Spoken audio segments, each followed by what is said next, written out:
am a little worried about something you just said about, okay, I won't say it that way. What I want to say is I don't want this to turn into that we're seen as we don't want to provide services. That's actually the opposite of how I feel. And I feel, I've been a teacher a long time, almost 3 decades.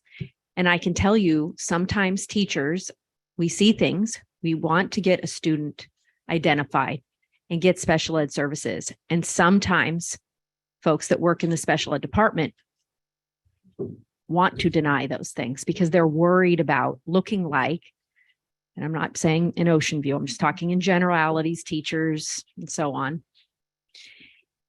And kids get looked over, ignored. A year goes by, another year goes by. And I mean, kids that could be in special day class. I even get them in 6th grade.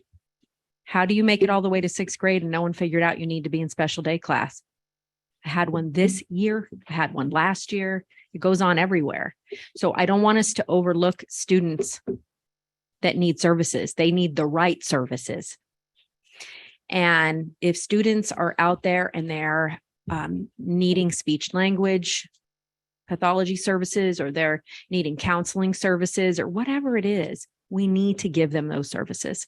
I'd rather spend the money and make sure that students are getting what they need than not and suffer the consequences later. We see it in iReady scores. We see it in CASP scores. We see it in students that can't graduate high school. We see it in kids that can't, or that have a tough time making it through college or don't even get to college. So the more money we spend up front, the less problems we have as a society later. My point in talking about the money is I want people to know that it exists. It's very costly because when folks say, well, we want this or we want that, or why are you shutting schools, or why do you want to do that? Why can't I have a raise? Why can't there? This is a one pot of money and we got lots going on. That's really where I'm coming from with this.